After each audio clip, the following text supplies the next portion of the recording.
Boa noite. Praias, montanhas e uma floresta salpicada de flores.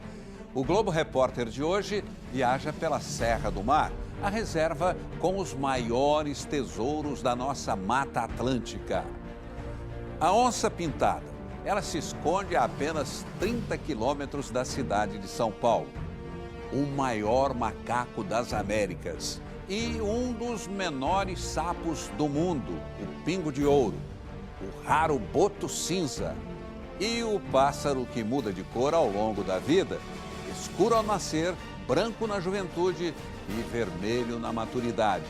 É o encantador guará, uma pintura que voa sobre a imensidão verde.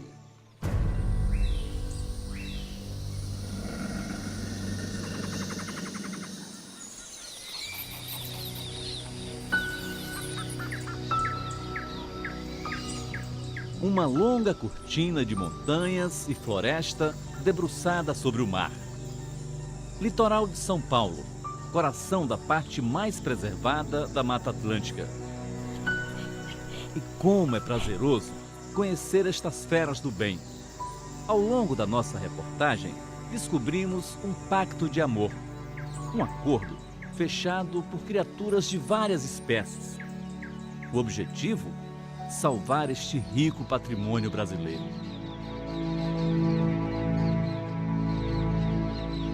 E lá vamos nós mergulhar nesta aventura. Primeiro, temos de atravessar o espesso nevoeiro da Serra do Mar. Não é fácil andar por esta região. Campos encharcados, é muita umidade. Estamos a mais de 700 metros de altitude. Parque Estadual Serra do Mar, Núcleo Curucutu, é o nome deste lugar. O nosso desafio aqui é seguir o rastro do maior felino das Américas. As pistas podem estar em qualquer canto, debaixo dos nossos pés, à nossa volta, a mata, o clima. Tudo desperta a nossa atenção. E a companhia de uma pesquisadora incansável, Lília Bongiorno. Vamos em frente, tentando achar a trilha da onça-pintada. Espaço para ela, dá para notar que tem de sobra. Afinal, estamos na maior e mais preservada área da Mata Atlântica do Brasil. Olha só, isso aqui pode ser sinal de que uma onça passou por aqui. A onça, para demarcar território, uma das coisas que ela pode fazer é ela arrasta a pata de trás, né, a pata traseira, e acaba removendo, né, as folhas. Essa marca de pata aí é recente, né? Parece ser sinal de que tem uma onça aqui no território, né, nessa região.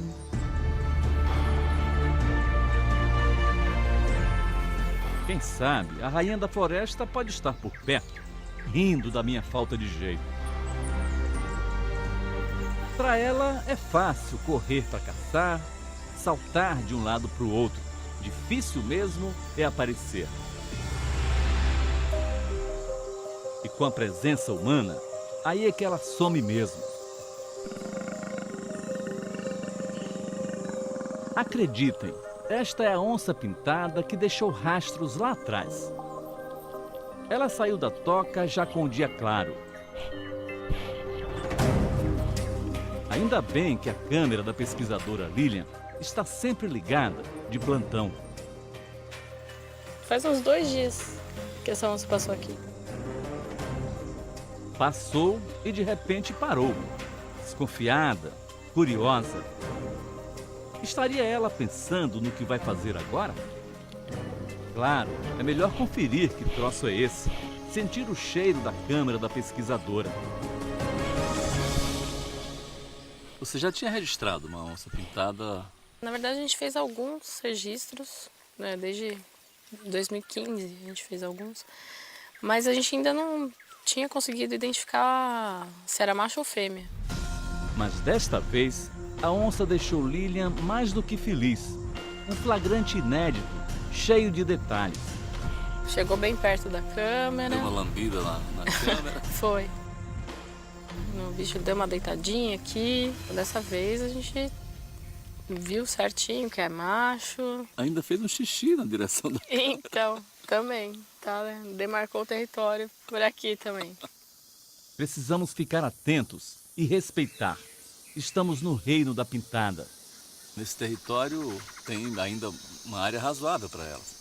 Sim, no caso aqui da Serra do Mar, ainda a gente tem o maior fragmento, né, de Mata Atlântica. Contínua, né? Contínua. Mas esse abrigo da rainha, quem diria, fica a exatos 30 quilômetros de São Paulo, a capital. O que chama muito a atenção, além das imagens inéditas, é este local onde elas foram gravadas. Aqui nós estamos no município de São Paulo, quer dizer, o maior felino das florestas brasileiras, vivendo numa área preservada da Serra do Mar, bem perto da maior cidade do país. Não há risco dessa onça chegar perto lá de São Paulo, nem da Baixada Santista? Não acreditaria, não. Muito, muito difícil. Mas se esses centros urbanos se expandirem, né, na direção dessa floresta aqui, elas correm risco, não? Exatamente. A perda de habitat é uma das principais ameaças, né, aos carnívoros em geral, principalmente aos predadores de topo, como a onça pintada e a onça parda. Mas por enquanto, esse animal está bem protegido aqui. Sim, por enquanto acho que tá tudo bem para essa onça. Que se mantém assim, né? Sim, sim. Para essa e para outras.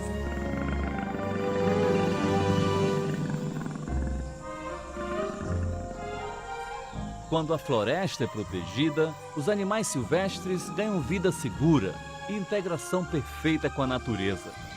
Agora estamos no território destes simpáticos equilibristas.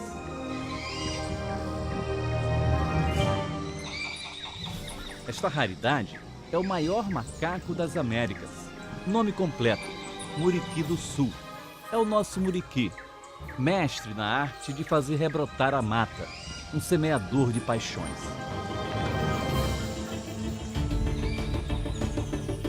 Antes do sol nascer, esta turma pula da cama e pega as trilhas da floresta.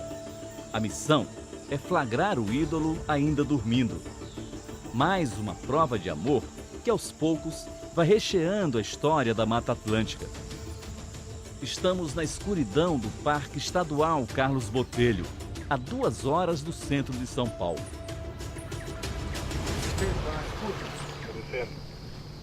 Tá, prossiga então. Vamos acompanhar a equipe do biólogo Maurício Taleb. Depois de 25 anos de pesquisas no campo, ele aprendeu os caminhos e os atalhos dos nossos queridos primatas. Aqui no meio da floresta há informações de que eles estariam aqui nessa região dormindo. Na calada da noite, enquanto uns dormem, outros aproveitam para matar a fome. A anta, que só come folhas, chega a pesar 250 quilos. É o maior mamífero terrestre das Américas. Já o nosso maior macaco mede 90 centímetros de altura, desde a base do crânio até a pontinha da cauda, e pesa em média até 10,5 kg. Amanhece, mas quem disse que os muriquis querem dar o ar da graça? Eles não têm dormitório fixo. Cada noite num lugar. De ontem para hoje, dormiram aqui nessa área. Mas a gente só ficou sabendo porque os mateiros descobriram. E eu estou falando assim baixinho porque eles estão acordando agora, às 6h30 da manhã.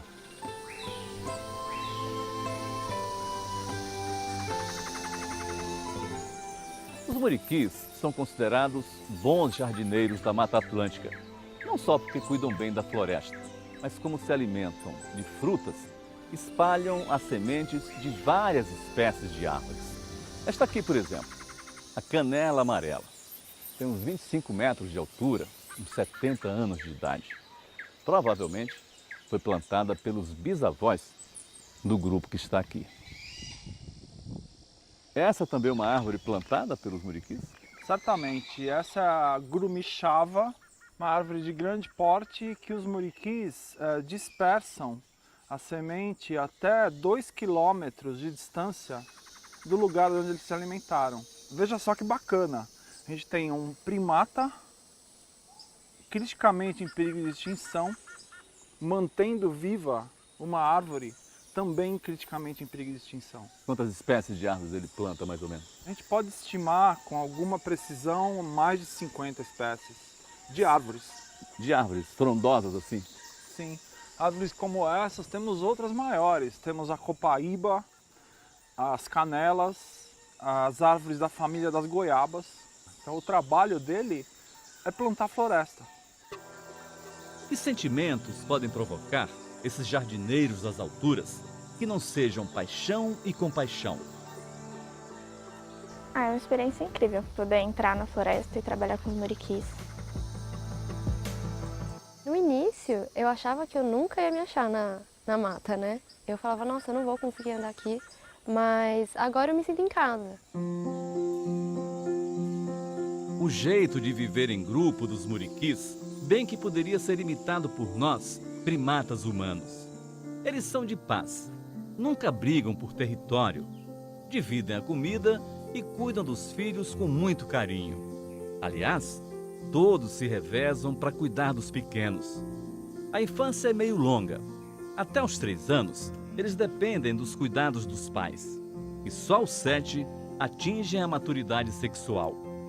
Pelo menos aqui no Parque Carlos Botelho, os muriquis já são íntimos dos pesquisadores e dos mateiros. Tem quantos aí nesse grupo? Esse grupo tem uns 15 a 20 indivíduos, entre machos, fêmeas e filhotes.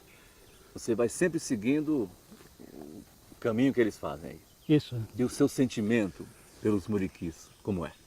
Amor? Amor, do tempo que eu trabalho, ver se veja nascendo, o filhote até ficar adulto, acompanhando. A gente observa ali 4 fêmeas. Muito próximo delas, a gente vê esse filhote, um filhote ali recém-nascido, tem 3, 4 meses de idade. A mãe está próximo. Aquela outra fêmea próxima dela, provavelmente a irmã, ou seja, é a tia desse filhote. Então, muriquis vivem em grupos familiares. Então, as fêmeas estão sempre juntas. Esse filhote representa o futuro da espécie. O muriqui é um animal exclusivo da Mata Atlântica. Não há em nenhuma outra floresta. Eram 400 mil quando o Brasil foi descoberto. Hoje, são apenas 1.500 vivendo na Serra do Mar. Segundo o professor Taleb, atualmente o maior inimigo do muriqui é o desmatamento. A caça, que também é responsável pela matança do animal, felizmente diminuiu. Caçar um macaco é quase como a sensação de caçar uma criança. Então isso tem realmente diminuído, felizmente. E é muito importante dizer que o muriqui hoje tem um valor muito grande e vivo. A gente sente como se eles fossem nossos. Como se fossem parte da família? Isso. Buscar o que se perdeu no tempo é uma das muitas tarefas dos pesquisadores que investigam a Serra do Mar. Nós vamos procurar agora um morador da mata que há cerca de 40 milhões de anos vivia no anonimato. Tão escondido que até 2014 nem a ciência sabia da existência dele. 2 biólogas e uma missão que parecia impossível. Thaís e Juliane tanto insistiram, tanto procuraram, que acabaram achando.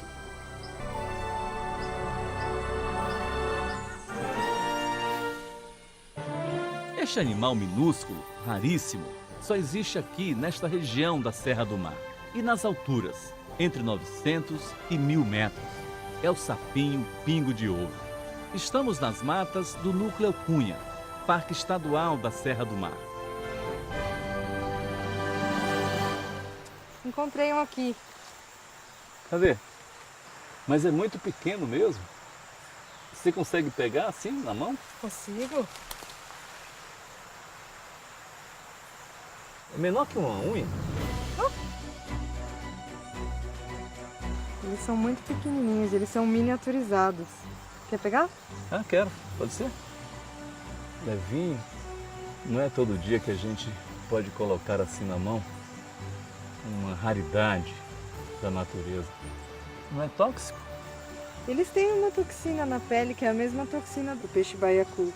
E os efeitos ainda sobre os animais, os homens, não são conhecidos, né? Mas que eles são tóxicos a gente consegue ver por essa coloração forte e alaranjada. Mas a notícia que elas trazem não poderia ser melhor. Nesta área onde vivem os sapinhos, a mata está intocada.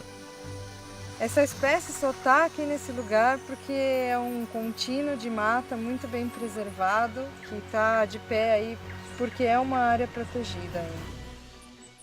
É uma espécie que depende de florestas úmidas em bom estado de conservação.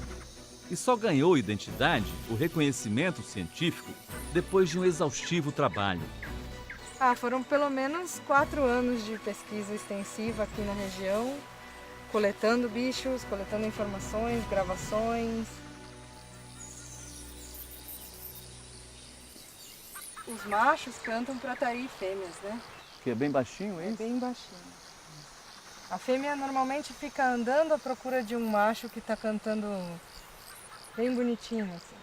E a fêmea escolhe o macho com base no canto. Parece que deu certo. Olha aí o casalzinho de namorados. Dá até para distinguir o macho da fêmea. A fêmea é essa que é um pouquinho maior. Ela costuma ser um pouquinho maior porque ela cuida dos ovos, né? Ela tem ovos. É maior e mais clara também, né? Desse encontro, novos pingos de ouro serão gerados. Até para nascer, eles são diferentes dos outros sapos. Ou seja, eles não passam pela fase girino, então dos ovos, que são poucos, que a fêmea coloca, cerca de 4, eclodem filhotes que são miniatura dos adultos. Quer dizer, eles não nascem na água, né? Não, eles dependem da umidade, então, do chão da floresta, para depositar esses ovos e para o desenvolvimento deles. No mundo científico, o pingo de ouro foi batizado com outro nome. Crispus, uma palavra do latim. Em português, significa crespo. É uma referência à quantidade de verrugas, de calcificações que ele tem na pele. Eu espero que a gente consiga continuar mantendo esse parque preservado por muito tempo, para que o Crispus consiga ainda viver por milhões e milhões de anos, bem, da maneira como ele está.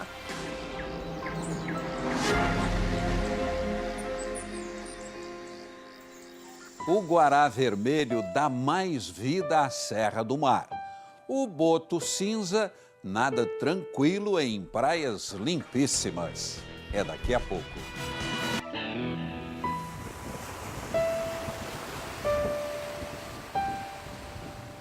De um lado, mar e floresta. Do outro, lama, manguezal. Seria este o caminho da esperança? A única certeza é que a Mata Atlântica guarda muitos tesouros aqui no litoral de São Paulo. Morada de moluscos, crustáceos, berçário de peixes.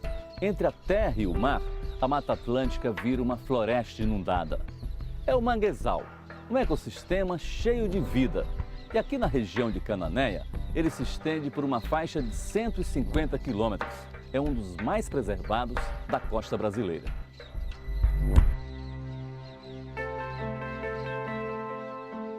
E como é abundante a mistura que a natureza fez neste pedaço do Brasil. Água salgada, água doce, lagoas, praias, vida selvagem, vida marinha.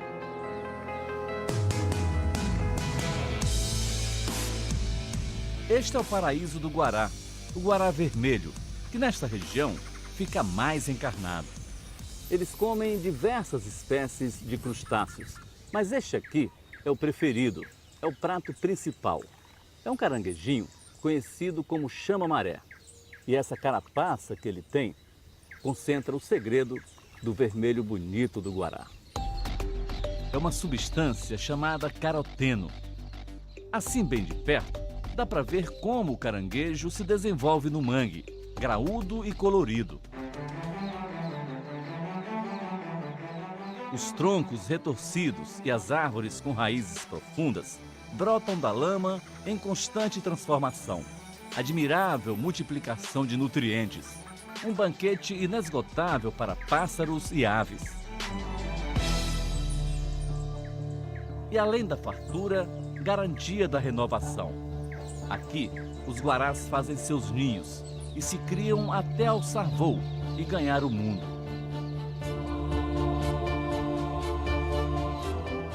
Eles estão sempre se mudando? Eles ficam em uma região por um determinado tempo e acabam dispersando para outras e fundando novas colônias. Aqui na região de Cananéia, no sul da Ilha do Cardoso, está entre 3 a 4 anos que os bichos estão reproduzindo lá. Se tem já uma ideia da população dessas aves? Para o estuário como um todo, dá para estimar em torno quase aí de 2 mil animais, muito provavelmente. Fica na região de Cananéia, sul de São Paulo, a maior população de guarás vermelhos na Mata Atlântica. Uma prova de que o manguezal preservado garante a permanência na área de muitas colônias desta ave. Quando o manguezal reduz em tamanho, as áreas de baixio também sofrem alteração, que é aquela área que fica temporariamente exposta na maré baixa, que é onde o guará vem se alimentar. Na região das marés, eles escolhem as árvores mais altas para fazer os ninhos. Em época de reprodução, a fêmea põe de 1 a 3 ovos, de cor bege ou marrom claro com manchinhas. Quando nascem, os filhotes são escuros. Depois, ficam mais claros, quase brancos. Mas quando começam a buscar a própria comida, vão ganhando essa cor avermelhada. Onde o mangue é saudável, os pescadores não costumam reclamar. Adão já tem 25 anos de pescaria. E você cresceu vendo esses bichinhos aqui? Cresci vendo esses bichinhos. Mas quem acorda primeiro? O guará ou o pescador? Ah, o guará não. E foi conversando com pescadores que conhecemos a bióloga Marília. Pesquisadora da Unesp, Universidade do Estado de São Paulo, ela vive monitorando os manguezais de Cananéia e os animais que dependem dele. É um dos benefícios que o manguezal presta para a gente e de graça é servir de berçário para as espécies que a gente se alimenta. Frutos do mar, muitos deles, ostra, caranguejo, inúmeros peixes, incluindo o robalo. Quando a gente está pescando, eles estão pescando também. Como é essa convivência dos pescadores com os guarás? A convivência é boa. E qual é o sentimento do pescador quando vê uma revoada de guarás? É uma beleza natural, né? É bonito de ver. Essa região de Cananéia tem o manguezal mais preservado da Mata Atlântica? A gente tem um tesouro aqui, né? É a região realmente mais conservada de manguezais desse trecho de São Paulo, com certeza. E no vai e vem das marés surgiu outra boa notícia. Este animal, que tanto encanta os turistas, tem vida boa nestas águas.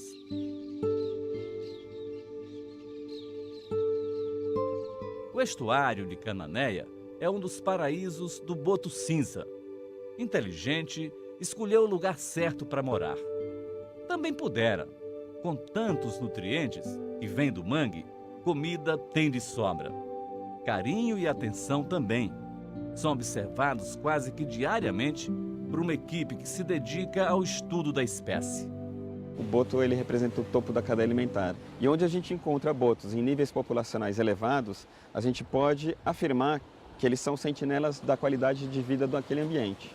O ambiente é saudável. E a população aqui está bem alimentada? Tem bastante peixe para esses botos? Essa é uma área propícia para essa população de boto cinza, porque a gente tem filhotes todo o ano aqui. Os pesquisadores calculam que pelo menos 400 botos vivem hoje na região de Cananéia. A reprodução é lenta, apenas um filhote a cada 3 anos. E num ambiente assim, saudável, o boto cinza vive entre 30 e 35 anos. No mar, na terra, no ar, a Mata Atlântica acolhe indistintamente todas as criaturas do bem. Dá para imaginar a quantidade de revoadas que diariamente cruzam este céu? Hoje são incontáveis. No passado, os pássaros evitavam esta área. Essa era uma região de extração de carvão antigamente. E aí agora a mata está se regenerando na área que foi desmatada, né? Depois que a área virou parque, né? Sim, com a preservação principalmente. Estamos bem no começo do Parque Estadual da Serra do Mar, criado há 41 anos. E assim que a área foi se regenerando, começaram as surpresas. Essa pontezinha de madeira aqui que nós estamos passando é sobre um córrego que, na verdade, é um pedaço da nascente do rio Capivari. O único rio sem nenhuma poluição do município de São Paulo. Isso é verdade mesmo, Fábio? Verdade. De todos os rios hoje do município, esse é o que tem zero poluição, aí segundo os estudos. Isso já foi comprovado? Comprovado. A nascente fica logo aqui? Fica logo aqui. Quer conhecer? Vamos lá. Mas o que é que garante que ele está totalmente despoluído?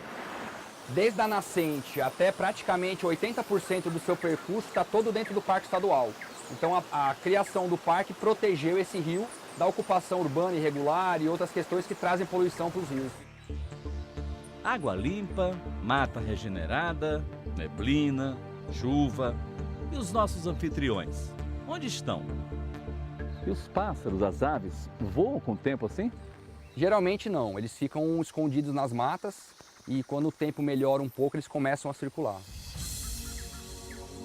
Mesmo debaixo de chuva, os pesquisadores entram em ação. É hora de montar as redes de captura de pássaros. Tem dias que a gente não enxerga uma rede na outra, uma ponta da rede na outra, de tão forte que é essa neblina. Quando as redes são montadas no fim da tarde, elas passam a noite fechadas. É para evitar que corujas e morcegos caiam, passem muito tempo presos e acabem morrendo. No dia seguinte, ainda na madrugada, os pesquisadores pegam o caminho da mata. 5h15 da manhã, dia ainda escuro, chuvoso, neblina, e os pesquisadores já estão de novo voltando para o mato. Eles vão fazer agora a parte mais importante do trabalho, a captura das aves.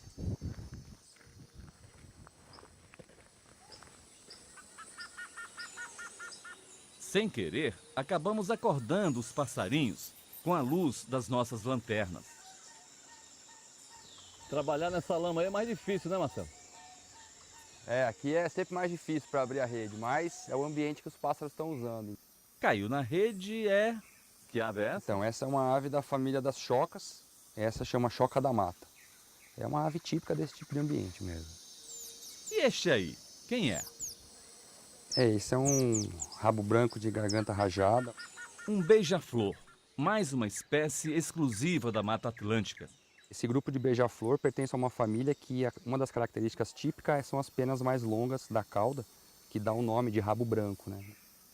Agora todo cuidado é pouco. Tem que ter jeito para não machucar o passarinho. Aí geralmente a gente começa a retirar aqui pelas patas. Antes de ganhar a liberdade, eles são medidos e pesados. Depois, identificados com uma plaquinha, uma anilha, com número e letra. E isso traz muitas informações para a gente sobre migrações, deslocamentos. Em 10 anos de estudo, eles fizeram muitas descobertas. A mais importante foi a identificação de 148 espécies de aves que antes da pesquisa nunca foram vistas nesta região. Um aumento de mais de 50% em relação ao número de espécies que eram conhecidas na Serra do Mar.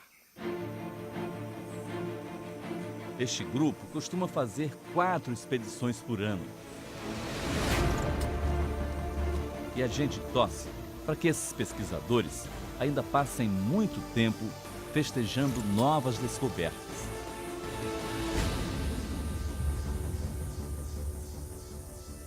Quais as espécies mais ameaçadas da Mata Atlântica? E os frutos do futuro que brotam na floresta mais rica do Brasil? É daqui a pouco. Um silêncio assustador. Nem as folhas se mexem, nenhum barulho. Cadê os bichos da floresta? Onde estão? Seguimos as trilhas de quem trabalha de olho no futuro da Mata Atlântica. E como anda a saúde desse patrimônio tão importante para os brasileiros? É o que esses pesquisadores tentam descobrir nas avaliações que estão fazendo. Esse pedaço aqui é o pedaço que vocês escolheram para trabalhar, é isso? Esse é o nosso laboratório vivo, né? Laboratório vivo, é isso mesmo.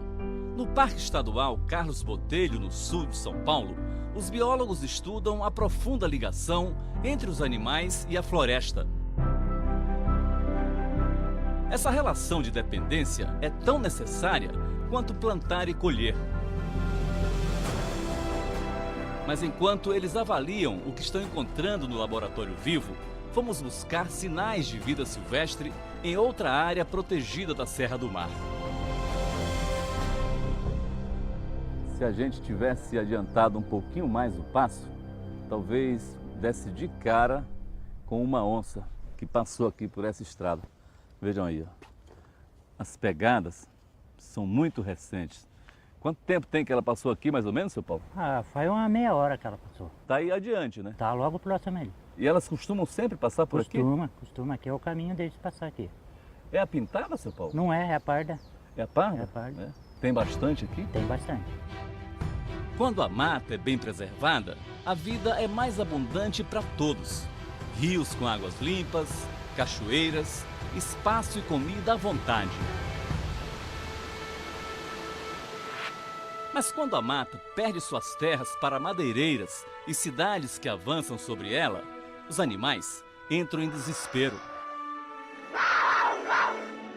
E quantas vezes já vimos a onça parda tentando se abrigar na selva de pedras?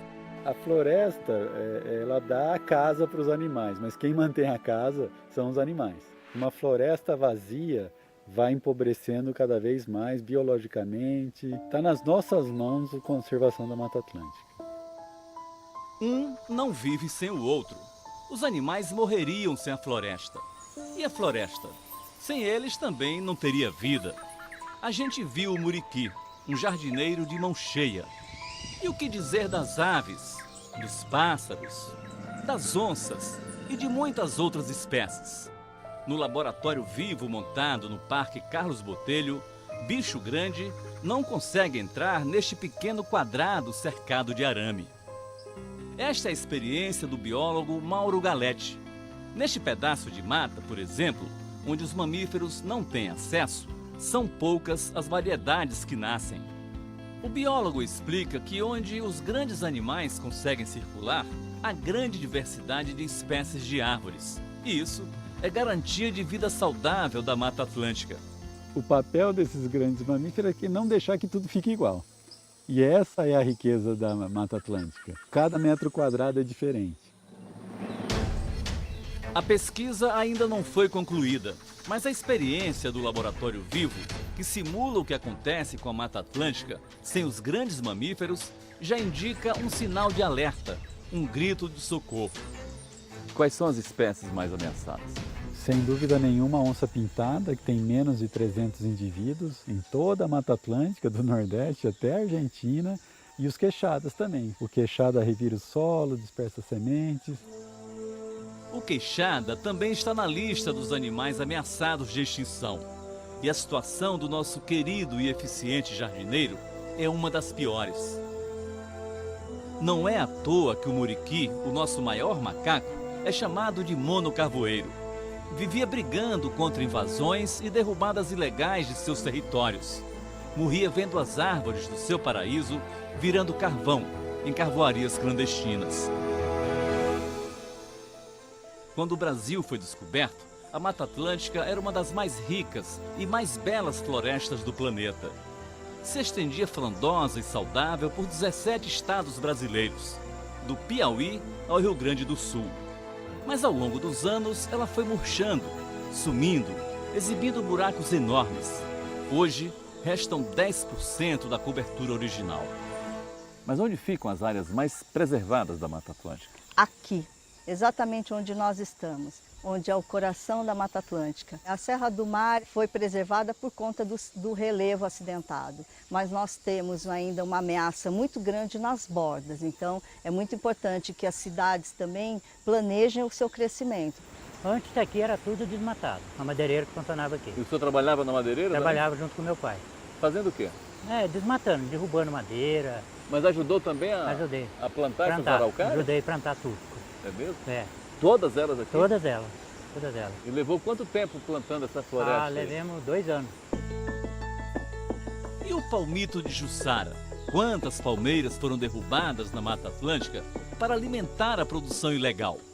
A Jussara continua na lista das espécies ameaçadas? Sim, desde a lista oficial de 1992, ela já entrou e continua até hoje como ameaçada de extinção.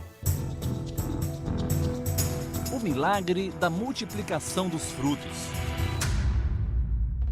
A Mata Atlântica, apesar de tão maltratada, aos poucos está renascendo. Vamos acompanhar a rotina que este grupo cumpre todos os anos. São moradores de Ubatumirim, município de Ubatuba, litoral de São Paulo. A pequena comunidade de 105 famílias vive da agricultura, mas preserva com carinho uma palmeira que já foi extinta em outras regiões do Brasil. É a Jussara, alta, esguia e de tão cobiçada, virou raridade. É um prato saboroso para 70 animais silvestres e ajuda a alimentar o homem também. No caso de Ubatumirim, é o principal sustento dos moradores.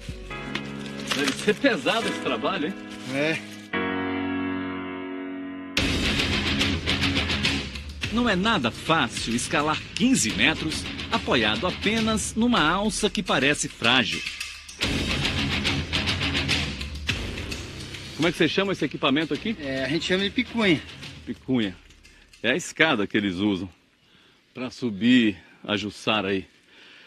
Na verdade é um saco de farinha. E lá em cima, haja força e braço para cortar o cacho carregado. Cada pé de Jussara tem 4.800 coquinhos, mais ou menos. Mas eles só colhem um quarto disso, 1.200 em média. Como vive em harmonia com a natureza, a comunidade deixa a maior parte da safra para os animais silvestres. Ela atrai um monte de espécies, né? É por isso que ela é tão valorizada dentro da Mata Atlântica. Mas quais são os animais que comem mais a Jussara? As aves, os pássaros? As aves, o saraçari, o tucano. Mas nenhum deles é mais guloso que este aí do bico grande. Com certeza a geração dessas crianças aí também vai preservar a Jussara, né? Vai, ela planta também Jussara, né, Zô? Ajuda a gente a plantar, ajuda a semear os coquinhos. A Jussara está na lista das espécies criticamente ameaçadas de extinção. Apesar de ser proibida a sua derrubada, é perseguida pelas indústrias clandestinas de palmito.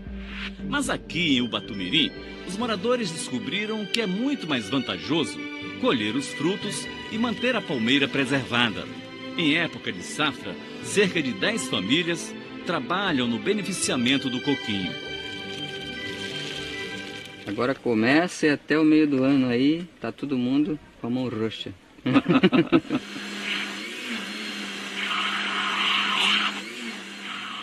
Opa, obrigado, Ana Rosa. É a primeira vez que eu vou provar suco de Jussara.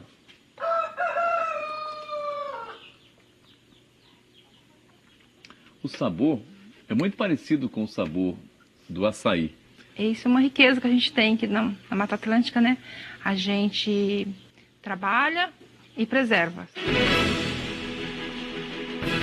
Dona Rosa é a coordenadora do projeto que faz polpa de Jussara. O trabalho é feito nesta pequena indústria da comunidade. O coquinho é esmagado num triturador. O líquido roxo já é polpa pura, que é ensacada para ser vendida. No futuro, isso pode ser uma fonte importante para essas famílias? Sim, hoje em dia aqui já né? Em alguns outros lugares a gente vê que há mais a esperança do que a venda, mas o pessoal já plantando. Muita gente tem uma relação amorosa também com a espécie, né? Tem gente que a gente encontrou por aí que planta só para os passarinhos virem no quintal. A Serra do Mar é muito mais que um deslumbrante cenário.